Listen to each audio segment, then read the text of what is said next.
welcome to the Scholars Layer. In today's video, we will be learning class 12th chemistry, chapter number 2, solutions. So, without further ado, let's start. Chapter start करने से पहले हम कुछ mixtures के बारे में जानते हैं, जिनमें से बहुत कॉमन है ब्रास और ब्रॉन्ज। तो जो ब्रास है वो मिक्सचर होता है कॉपर और जिंक का। उसके बाद एक क्वेश्चन आ सकता है जर्मन सिल्वर, जो कि एक मिक्सचर है कॉपर, जिंक और निकल का। ये इन तीनों को मिला के बनता है। फिर ब्रॉन्ज होता है मिक्सचर कॉपर और टिन का। फिर एक टर्म आती है 1 पार्ट्स पर मिलियन ppm, जो हम आगे समझेंगे, बट अभी आप ये समझो कि 1 ppm of fluoride ions in water prevents tooth decay. यानी कि पानी के अंदर अगर आप फ्लोराइड आयंस, वो भी कितने 1 पार्ट्स पर मिलियन ऐड कर दें तो उससे टूथ डिके जो होता है वो प्रिवेंट होता है। जो फ्लोराइड आयंस होते हैं वो हमारे टूथपेस्ट में भी होते हैं। नेक्स्ट पॉइंट कहता है 1.5 ppm इंक्रीज कॉजेज मॉटल्ड, यानी कि पेल कलर्ड। अगर फ्लोराइड आयंस ज़्यादा हो गए तो उससे पेल कलर के टीथ हो जाएंगे। High concentration of fluoride ions is poisonous, जैसे कि जो NaF होता है सोडियम फ्लोराइड, ये रैट पॉइजन होता है। चूहों को मारने की जो जहर होता है रैट पॉइजन, उसके अंदर NaF कंपाउंड होता है। फिर कुछ इंट्रावेनस इंजेक्शंस, जिसमें जो नीडल होती है वो वेन्स में जाती है, are always dissolved in water containing salts at a particular ionic concentration that match with the blood plasma concentration। तो आपने देखा होगा कि जब भी डॉक्टर होते हैं वो आपको इंजेक्शन लगाते हैं तो पहले एक बॉटल के अंदर उसको डिज़ोल्व करते हैं, वो जो इंजेक्शंस होते हैं। उसका रीज़न क्या होता है कि वो जो पानी होता है ना, उसमें कुछ सॉल्ट्स होते हैं और उन सॉल्ट की जो कंसनट्रेशन होती है, जो मिक्सचर की बनती है, सोल्यूशन की जो कॉन्सेंट्रेशन होती है, वो हमारे ब्लड प्लाज्मा की कॉन्सेंट्रेशन से बिल्कुल मैच करती है। फिर हमारे पास डेफिनेशन आ रही है सॉल्यूशंस की। हो सकता है ये आपके स्कूल के टेस्ट में आ जाए, तो इसको आप ज़रूर लर्न करके रखें। Solutions are homogeneous mixtures of 2 और मोर देन 2 कंपोनेंट्स। तो जो सॉल्यूशंस होते हैं वो एक होमोजेनियस, होमो का मतलब होता है सेम, तो होमोजेनियस का क्या मीनिंग है? Composition and properties are uniform throughout. एक ऐसा मिक्सचर, एक ऐसा सोल्यूशन जिसका कॉम्पोजिशन और उसकी प्रॉपर्टीज़ जो हैं वो पूरी, जो वेसल है, लेट्स से बीकर के अंदर एक सोल्यूशन है, तो वो पूरी तरीके से उसकी जो प्रॉपर्टीज़ है वो यूनिफॉर्म है।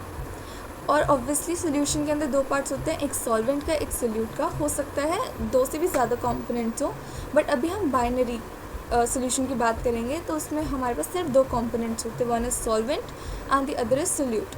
तो अब सॉल्वेंट क्या होता है? यूजुअली जब हम सॉल्वेंट शब्द सुनते हैं तो हमारे दिमाग में आता है वाटर, H2O, जो कि सही है काफ़ी हद तक।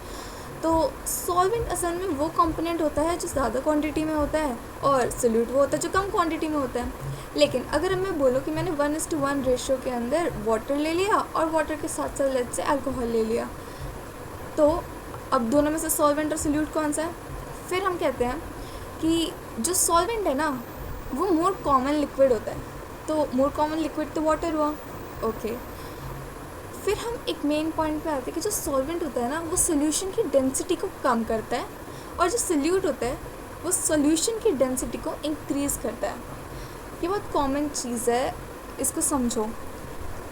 जो डेंसिटी होती है, यानी कि अगर आप एक बीकर के अंदर आपने पानी ले रखा है, उसमें आपने और सॉल्वेंट ऐड कर दिया, ठीक है, लेट्स से उसमें थोड़े शुगर के पार्टिकल्स हैं, बट सॉल्वेंट आपने और ऐड कर दिया, इतना ऐड कर दिया कि अब ऑलमोस्ट वो जो पानी है ना उसकी जो डेंसिटी है वो एक नॉर्मल वाटर से मतलब उसके आसपास है। तो सॉल्वेंट ने क्या किया, जो डेंसिटी है उसको कम कर दिया, और जो सोल्यूट होगा वो डेंसिटी को बढ़ा देगा। ये इतना नहीं आता, बट ये जो है, जो ये टेबल है, ये ज़रूर आती है। तो इसमें हमारे पास 3 तरह के सॉल्यूशंस हैं, गैसेस, लिक्विड और सॉलिड सॉल्यूशन। अब इनमें हमारे को कंपोनेंट दे रखे हैं और एग्जाम्पल दे रखे हैं। पहले में अगर हम आके देखें तो गैसेस सॉल्यूशन की बात कर रहे हैं, ठीक है। इसको गैसेस सॉल्यूशन क्यों कह रहे हो? क्योंकि जो सॉल्वेंट है ना वो गैस है, यानी कि गैस के अंदर हम क्या डाल रहे हैं। तो पहले सोल्यूट में हमने डाला गैस प्लस गैस, जिसका बहुत अच्छा एग्जाम्पल है ऑक्सीजन और नाइट्रोजन, जो हमारी एयर के अंदर मैक्सिमम प्रेजेंट होते हैं, दोनों के दोनों। फिर होता है liquid as solute and gas as solvent, जिसके एग्जाम में क्लोरोफॉर्म प्लस नाइट्रोजन गैस। फिर सॉलिड प्लस गैस यानी कि camphor in nitrogen gas. Camphor यानी कि जो हम जलाते हैं कपूर, उसको कहते हैं। ये एग्जाम्पल्स लर्न होने चाहिए, आपको पता होना चाहिए। 1 मार्क का क्वेश्चन आ सकता है CUET के अंदर, नीट के अंदर। फिर लिक्विड सोल्यूशन, इसके अंदर सॉल्यूट गैस है, सॉल्वेंट लिक्विड है। लिक्विड सोल्यूशन इसीलिए कह रहे हैं क्योंकि सॉल्वेंट इसमें लिक्विड होंगे। अब लिक्विड के अंदर गैस ऐड करा तो ऑक्सीजन प्लस वाटर होता है ये डिजॉल्व फॉर्म में। लिक्विड में लिक्विड करा तो इथेनॉल प्लस वाटर। सॉलिड में लिक्विड करा तो ग्लूकोज प्लस वाटर। फिर सॉलिड सोल्यूशन, इसमें गैस प्लस सॉलिड क्या होता है, यानी H2O इन पैलेडियम। ये एक क्वेश्चन है जो काफ़ी बार पूछा जाता है, तो इसको ज़रूर लर्न करना कि सॉलिड सोल्यूशन का एग्जांपल दो जिसके अंदर जो गैस है और सॉलिड है वो मिक्स हो रहा है। सोल्यूट जो है वो गैस है और सॉल्वेंट सॉलिड है। फिर है लिक्विड एंड सॉलिड यानी कि amalgam of mercury plus sodium. और थर्ड है solid and solid is copper dissolved in gold. फिर हम कहते हैं जो कॉन्सेंट्रेशन ऑफ सोल्यूशन है क्वालिटेटिवली 2 भागों में आप उसको डिवाइड कर सकते हो। या तो सोल्यूशन डाइल्यूट होगा या कॉन्सेंट्रेटेड होगा। डाइल्यूट है तो उसका मतलब क्या है कि रिलेटिवली बहुत ही ज़्यादा कम क्वांटिटी है सोल्यूट की और सॉल्वेंट की क्वांटिटी बहुत ज़्यादा है। उस तरीके से हम क्या बोलेंगे, अगर कोई कॉन्सेंट्रेटेड सोल्यूशन होगा तो कि इसमें तो सोल्यूट की क्वांटिटी बहुत ज़्यादा है कंपेयर टू सॉल्वेंट।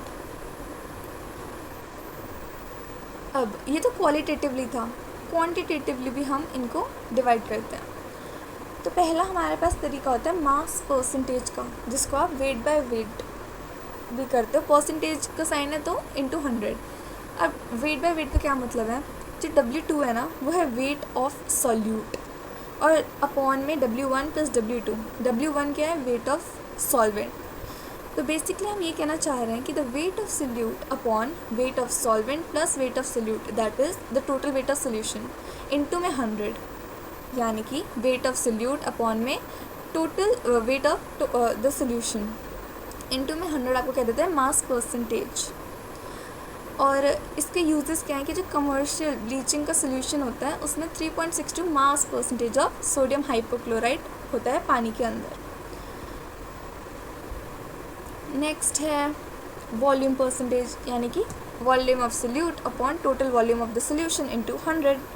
अब इसका यूजेस है, यूज़ एज सच नहीं आता, बट ये जो लाइन है ना ये बहुत इंपॉर्टेंट है। क्या, इथाइलिन ग्लाइकॉल जो होता है C2H6O2, ये एक एंटी फ्रीज एजेंट है जो कि कहाँ यूज़ होता है, कूलिंग कार इंजन, मतलब कार का जो इंजन है उसको ठंडा करने के लिए यूज़ होता है। एक antifreeze, ethylene glycol antifreeze agent होता है।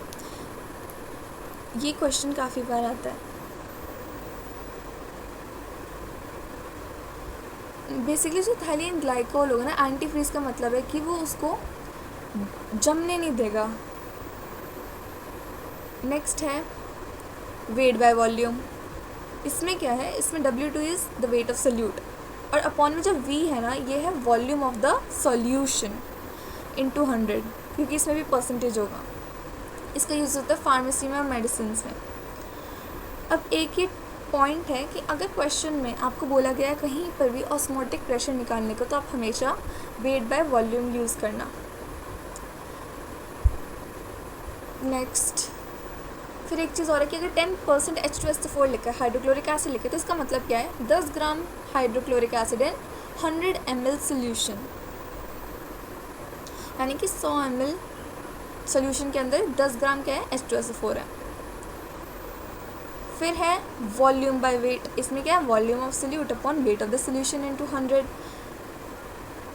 फिर 2 पॉइंट्स और हैं, अगर कॉन्सेंट्रेशन की टाइप नहीं दे रखी तो आप हमेशा अज्यूम करो वो क्या होगा, वेट बाय वेट। और अगर कभी सॉल्वेंट नहीं दे रखा तो आप हमेशा बाय डिफ़ॉल्ट ले लो उसको H2O यानी कि वाटर। फिर ये एक क्वेश्चन है इन टेक्स्ट, बट ये मैं अलग वीडियोस में करवाऊँगी। फिर जो हमने स्टार्टिंग में पढ़ा था ना ppm of fluoride ions parts पर मिलियन, तो ये इसका मतलब ही क्या है, सोचो पार्ट्स पर मिलियन, इसका मतलब कि जो सोल्यूट है ना वो बहुत ही ट्रेस क्वांटिटीज़ में, यानी बहुत ही कम, बहुत ज़्यादा कम क्वांटिटीज़ के अंदर प्रेजेंट है। ppm का फॉर्मूला है number of parts of solute upon में पार्ट्स ऑफ सोल्यूशन इनटू में 10⁶, क्योंकि मिलियन की बात हो रही है। इसका सेकेंड एग्जाम्पल देखो, concentration of pollutants in water और एटमॉस्फेयर किस में होती है, ppm में होती है। ठीक है, कि मतलब वाटर में और एटमॉस्फेयर में पोल्यूटेंट्स जो होते हैं उनकी कॉन्सेंट्रेशन भी सोचो ppm में आती है। इसमें आज सच क्वेश्चंस नहीं आते, बट पता होना चाहिए। फिर बहुत इम्पोर्टेंट मोल फ्रैक्शन। तो मोल फ्रैक्शन जिसको आप काय से डिनोट करते हो, ये जो x लग रहे हैं इसे हम काय कहते हैं, ये होता है number of moles of solute upon number of moles of solute plus number of moles of solvent. और नंबर ऑफ मोल्स कैसे निकालते हैं, कमेंट सेक्शन में आप बताएं जाके। अभी नंबर ऑफ मोल्स निकालने का फॉर्मूला होता है given mass upon molar mass. जब क्वेश्चंस अगर आपने कर रखे होंगे तो पता होगा। तो मोल फ्रैक्शन क्या हुआ, number of moles of solute upon में number of moles of solute plus number of moles of solvent. और एक चीज़ और, किसी भी सोल्यूशन में जो मोल फ्रैक्शन है, मतलब उसमें जितने कंपोनेंट्स हैं, जैसे mole fraction of the solute plus mole fraction of the solvent binary solution के लिए इज इक्वल्स टू हमेशा 1 ही होगा। ठीक है, यानी कि अगर एक सोल्यूशन है, ये रहा एक बीकर, ठीक है, इसमें है एक कंपोनेंट A और एक कंपोनेंट B। तो जो मोल फ्रैक्शन होगा A का ऐसे, और जो मोल फ्रैक्शन होगा किसका, B का, अगर आप इन दोनों को ऐड करोगे तो वो हमेशा इज इक्वल्स टू 1 आएगा। ये चीज़ अभी अगर समझ नहीं आ रही तो आगे हम क्वेश्चंस करेंगे ना, उसमें बहुत काम आएगा, फॉर्मूलाज में भी बहुत काम आएगा। ठीक है, वहाँ पे इजीली समझ आ जाएगा। फिर एक क्वेश्चन है, बाद में करेंगे।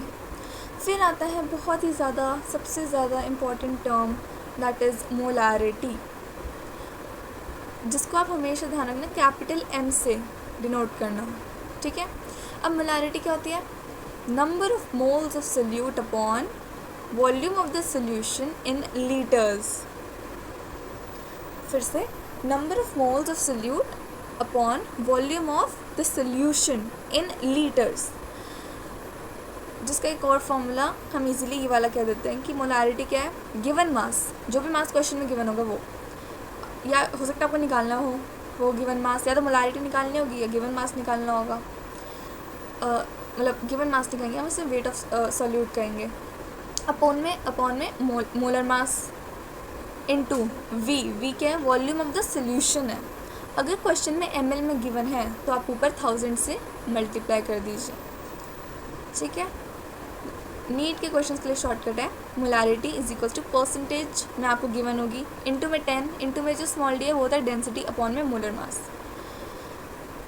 फिर यहाँ पे जो पिंक कलर में है, उससे अगर कोई आपसे पूछे कि दोनों में से ज़्यादा रिलायबल कौन सा है, मोलारिटी जो कैपिटल M से डिनोट होती है, या मोलालिटी जो स्मॉल m से डिनोट होती है, जो हम आगे भी पढ़ेंगे, रिलायबल कौन सा सोर्स है इन दोनों में से, तो हम कहते हैं मोलालिटी ज़्यादा रिलायबल है। ऐसा क्यों, क्योंकि जो मोलारिटी होती है ना, कैपिटल M मोलारिटी, वो किस पे डिपेंड करती है, वॉल्यूम पे डिपेंड करती है। और टेम्परेचर के साथ साथ ना वॉल्यूम चेंज होता है, टेम्परेचर के साथ साथ वॉल्यूम चेंज होता है, तो उससे क्या हुआ, मोलारिटी भी चेंज हो गई, है ना। तो मान लो कोई दवाई है, अब अगर आप उस दवाई की मोलारिटी निकालने की कोशिश कर रहे हो कि मैं हमेशा इसको मोलारिटी से ही नापना चाहूँगा, इसकी कॉन्सेंट्रेशन, तो टेम्परेचर मान लो गर्मियों में वो अलग आएगी, ठंड में वो अलग आएगी, तो ये ज़्यादा रिलायबल नहीं है ना, हमें इससे एक्यूरेटली पता नहीं चला, इसलिए हम मोलारिटी यूज़ करते हैं, जो आगे हम पढ़ेंगे वेट पर डिपेंड करती है, kg।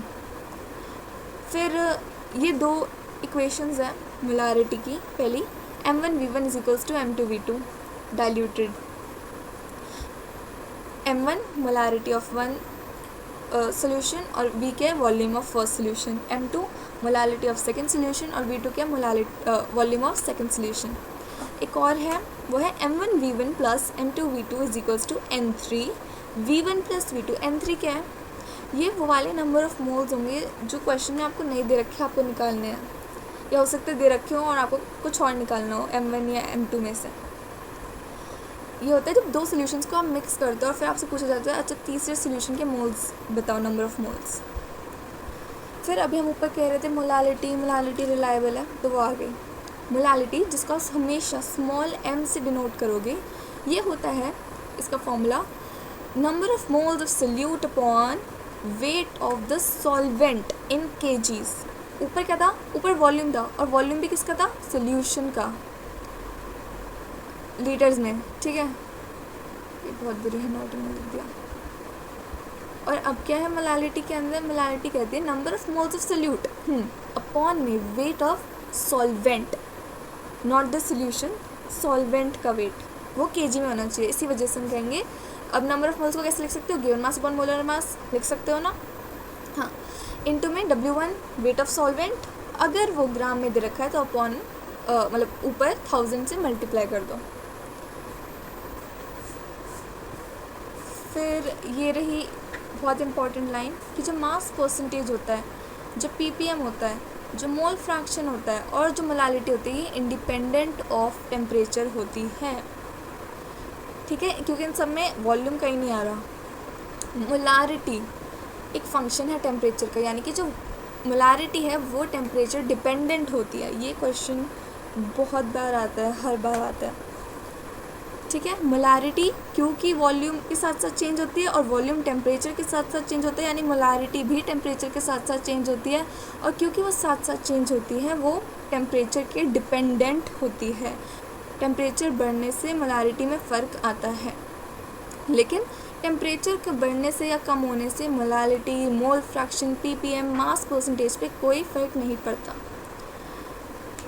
फिर ये एक क्वेश्चन है कंसेप्चुअल कि अगर हम पूछें दोनों में से कॉन्सेंट्रेटेड ज़्यादा क्या है, मोलालिटी या मोलारिटी, तो उसके लिए हमने बोला चलो 1 मोलर और 1 मोलर में से बता दो। तो 1 मोलर का तो फॉर्मूला ये रहा, 1 small m is equals to 1 mole upon 1000 gram of solvent, weight of solvent, है ना। और 1 मोलर क्या होगा, 1 mole of solute upon 1000 ml of solution, ठीक है। अब अगर मैं बोलूँ कि d यानी डेंसिटी को मैंने क्या लिया 1 है, तो डेंसिटी का फॉर्मूला कमेंट्स में बताओ क्या होता है। डेंसिटी का फॉर्मूला मास बाय वॉल्यूम होता है। तो अगर डेंसिटी 1 है तो मास और वॉल्यूम क्या हो गए, एक दूसरे के इक्वल हो गए। मास कितना है 1000 ग्राम और वॉल्यूम कितना है 1000 ml। तो 1 मोलर क्या हो जाएगा, 1 mole of solute upon 1000 gram of solution हमें कह सकते हैं, है ना, क्योंकि दोनों मास और वॉल्यूम इक्वल हो गए। वॉल्यूम कितनी थी 1000 ml, तो मैंने उसको क्या लिख दिया 1000 ग्राम, क्योंकि सेम है। तो यहाँ पे फॉर्मूला में क्या आएगा, 1 मोलर क्या होगा, 1 मोल अपॉन क्या बोला यहाँ पे 1000 ग्राम ऑफ सोल्यूशन। तो 1000 ग्राम ऑफ सोल्यूशन का क्या मतलब है, इसका मतलब है कि 1000 minus W2 weight of solute plus weight of actual solute, क्योंकि 1000 माइनस वेट ऑफ सोल्यूट क्या होगा, सॉल्वेंट का वेट, और W2 क्या है, सोल्यूट का वेट, दोनों ऐड होकर क्या बनेंगे, सोल्यूशन का। लेकिन क्योंकि हम यहाँ पे W1 की बात करते हैं, इस वजह से हमने क्या लिखा, हमें क्या पता चला कि यहाँ पर जो वैल्यू आएगी ना, ये वैल्यू और ये वैल्यू सेम नहीं है ना, इसीलिए हम कहते हैं ज़्यादा कॉन्सेंट्रेटेड कौन सा होता है, 1 molar. This is it for today's video. We will continue the chapter in the next one. For more such videos, please go and subscribe, like and press the bell icon. Do comment down your doubts. Thanks for watching. If you found the video useful, please give it a like, share and subscribe.